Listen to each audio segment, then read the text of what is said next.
Ce soir, nous recevons Cheikh Ahmed Tidiane Sarr, qui est membre du directoire du Parti de l'Unité et du Rassemblement, un parti qui est secoué par un malaise, on peut le dire ainsi, au lendemain du congrès ordinaire organisé ce samedi. Issa Sall a été éjecté de son poste de coordonnateur du PUR. Ce serait l'occasion de revenir sur ce qui se passe dans ce parti, puisque cela fait un bon bout de temps que nous avons vu Issa Sall se comporter de façon assez bizarre, on peut le dire ainsi. Pape Djibril Fall, c'est bizarre parce que quelque part on voit le président du parti dire chaque fois qu'on voit Issa Sall faire une sortie, ou en tout cas dans la plupart des cas qu'il n'a pas été mandaté par le président du parti. Donc c'est l'occasion aujourd'hui de faire le point pour que les gens puissent au moins savoir ce qu'il en est réellement. Effectivement, Aram, je pense que le point d'achoppement ou bien déclencheur de cette brouille entre le guide moral Serigne Moustapha et Issa Sall date de l'appel au dialogue du président de la République. On a vu Issa Sall répondre à ce moment au président de la République au niveau du palais. Et je pense que c'est au moment du Gamou, où à Tivaouane en tout cas, Serigne Moustapha avait déjà émis l'idée de sanctionner. Et je pense que c'est la sanction qui est tombée aujourd'hui. Maintenant, est-ce que le fait de répondre au dialogue, le fait de répondre au président Macky Sall a été l'élément déclencheur ou bien le motif de cette éviction? Merci Aram, merci Pape Djibi. Je remercie la TFM et je profite de l'occasion pour saluer les téléspectatrices et les téléspectateurs qui nous suivent. Je voudrais aussi profiter de l'occasion pour adresser mes vives félicitations au président du parti suite à ce congrès qui a été organisé de la manière la plus réussie possible. Pour revenir à votre question, je dirais que le PUR est un parti politique légalement constitué, créé en 1998. Le premier congrès du PUR a été organisé en 2000 à l'université du Sahel. C'est à l'issue de ce congrès que Serigne Moustapha Sy a été désigné comme président du PUR. M. Khalifa Diouf, secrétaire général, et M. Issa Sall, coordonnateur. Ce parti est resté pratiquement en hibernation pendant 17 ans. C'est en 2017, sur injonction du président Serigne Moustapha Sy, que Issa Sall a repris le travail dans le parti. Et tenez-vous bien, la première rencontre que Issa Sall a organisée suite à l'injonction qui lui a été donnée par le président, ça a été fait à l'Institut Al-Irshad, qu'il décrit aujourd'hui. La première rencontre, on l'a fait à l'Institut Al-Irshad avec la présence de tous les coordonnateurs départementaux du parti. Et après cela, il y a eu les législatives de 2017. Moi-même qui vous parle, j'ai été le directeur de campagne de Issa Sall lors de cette campagne électorale. Ensuite, il y a eu la présidentielle, de 2019. Et vous-même, journalistes, commentateurs et chroniqueurs, un grand nombre parmi vous avez dit que autant le PUR était une révélation pendant l'élection législative, autant il a été une surprise pendant l'élection présidentielle. Tout parti sérieux qui sort d'une échéance aussi importante qu'une élection présidentielle doit faire une évaluation. Et le moins qu'on puisse dire, c'est que nous-mêmes, militants et responsables du PUR, n'avons pas été satisfaits des résultats que nous avons obtenus durant la présidentielle. Ça, c'est le moins qu'on puisse dire. Et donc, il fallait tirer les leçons de cette contre-performance, et le président, en tant que visionnaire et leader, l'a fait. C'est pourquoi, après la présidentielle, il a pris la décision et il a instruit le bureau politique pour la mise sur pied d'un comité de pilotage.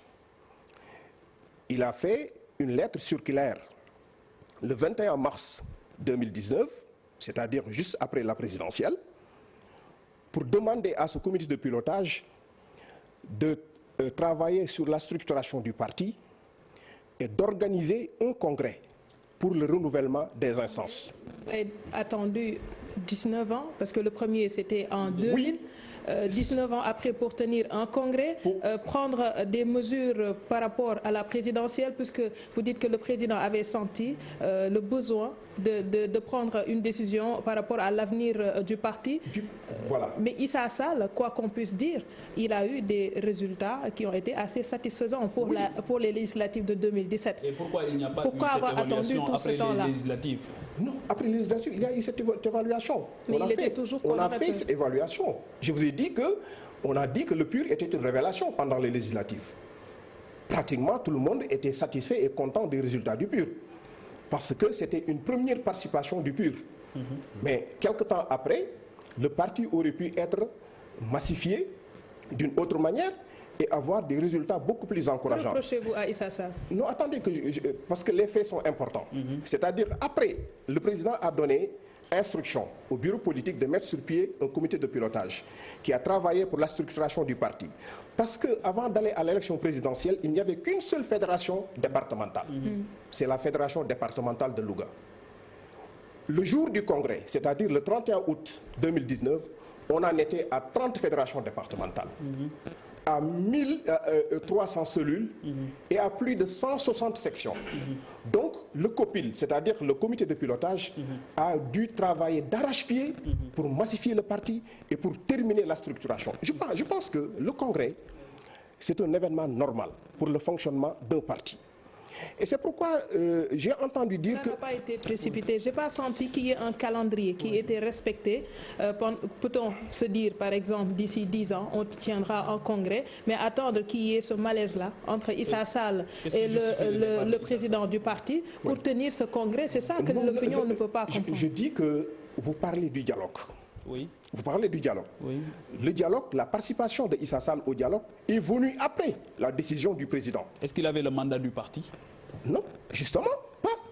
Le président l'a dit ouvertement qu'il n'avait pas son aval, il n'avait pas son onction. Issa Sall n'a pas consulté la base du parti, ni les instances du parti pour aller à ce dialogue. Je pense que aussi, quelque part... Et comment est-ce que vous justifiez aujourd'hui cette défiance-là, entre guillemets, de Issa Sall vis-à-vis du parti? Mais cette défiance-là est derrière nous. Parce que le PUR... Et comment est-ce que vous l'expliquez, vous? Qu'est-ce qui a été les raisons pour lesquelles il a décidé d'aller de façon... Ça, moi, je ne saurais le dire, parce qu'il faut poser peut-être cette question au professeur Issa Sall. Moi, ce que je sais, c'est que le PUR a suivi l'injonction du président, parce que un parti, c'est quoi? C'est la base. C'est la base. Je vous ai dit que tous les secrétaires généraux de fédération ont participé à ce congrès. Tous les secrétaires généraux de section ont participé à ce congrès. Tous les présidents de commission également ont participé à ce congrès. Et je dois dire, j'ai entendu quelqu'un dire... Excepté Issa Sall, qui est actuellement le secrétaire général de la section de Tataguine. Alors, j'ai entendu quelqu'un dire tout à l'heure qu'il n'y a pas de démocratie au PUR. Je dis que...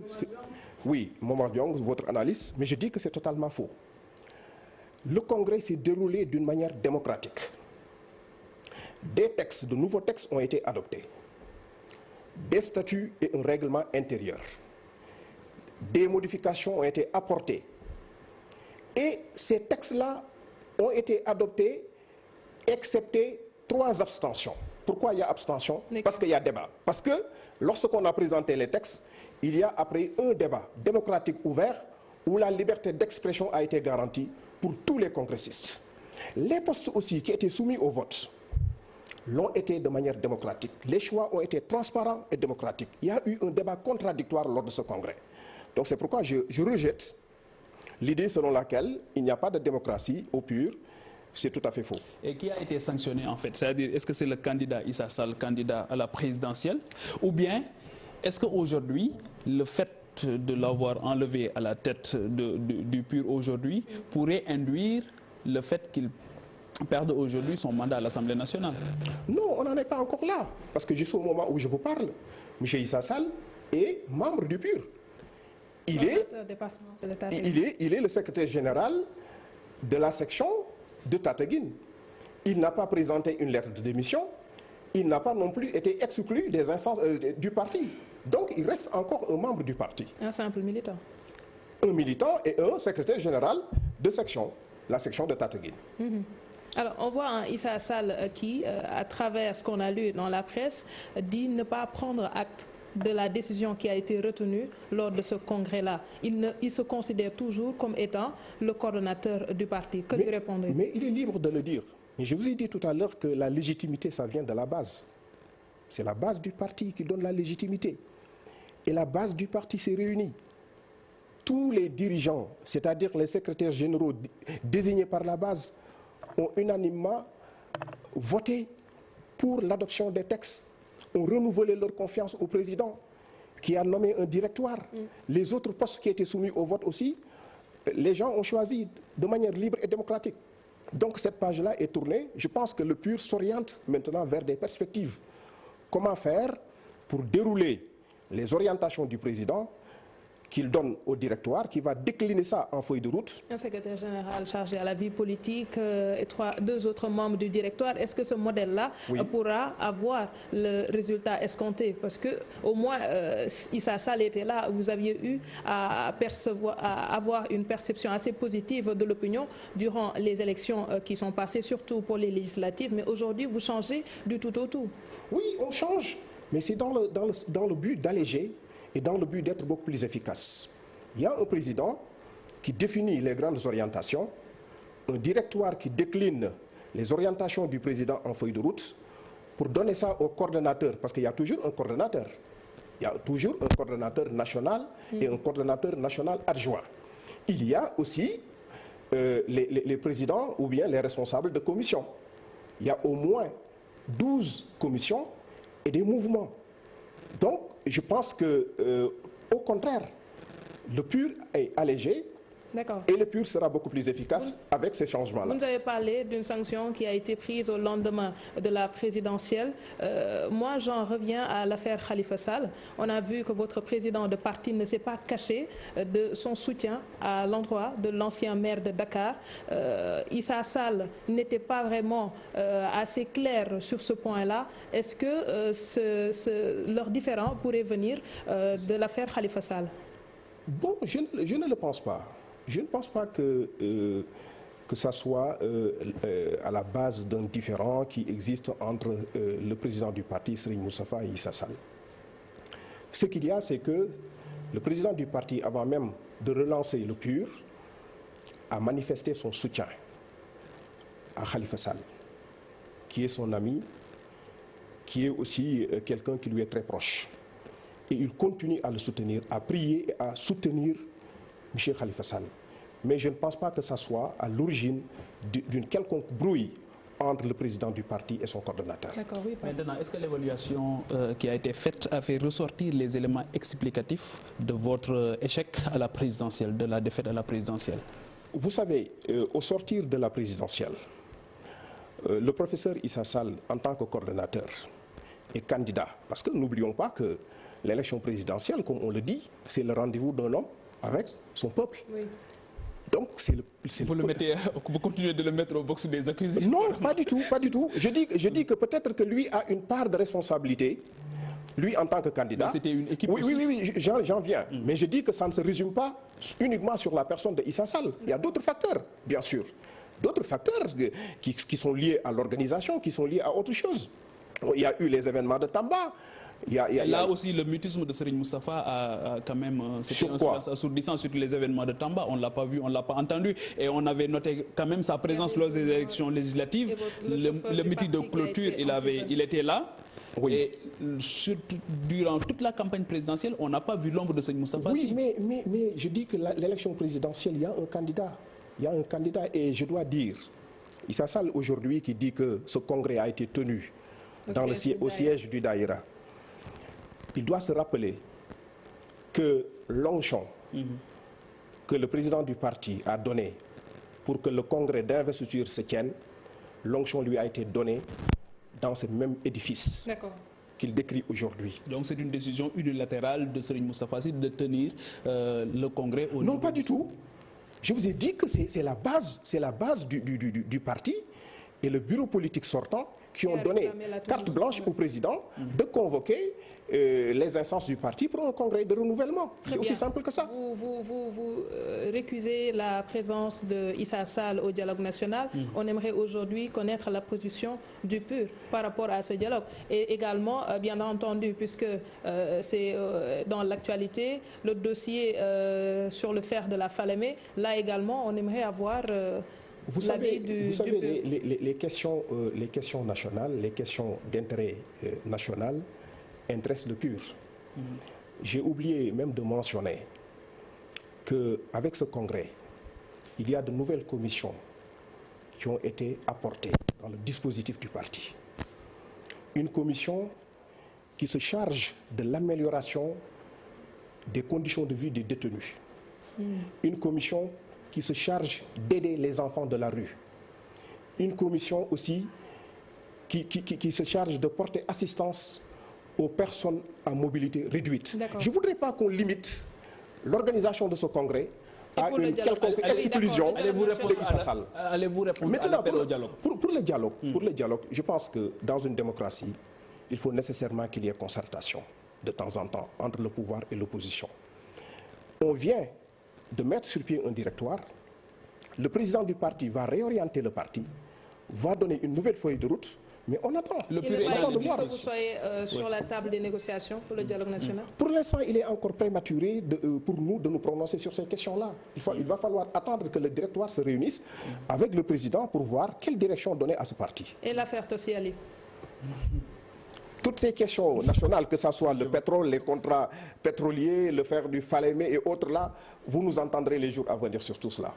Très bien, merci beaucoup à Monsieur Cheikh Ahmed Tidiane Sarr, membre du directoire du PUR. Merci également à Pape Djibril Fall. Merci à vous qui nous suivez de partout. Vous pouvez également suivre Soir d'Info sur Facebook et sur Twitter via le hashtag Soir d'Info. Et c'est comme vous le voyez tous les soirs, les points saillants de l'actualité ou revenir sur des sujets qui interpellent la société. Ce sera du lundi au vendredi comme nous le faisons tous les jours à partir de 19h et nous en avons jusqu'à 20h45. Merci à l'équipe technique et mention spéciale à Chérif Dia. Excellente soirée en compagnie des programmes de la télévision Futur Média.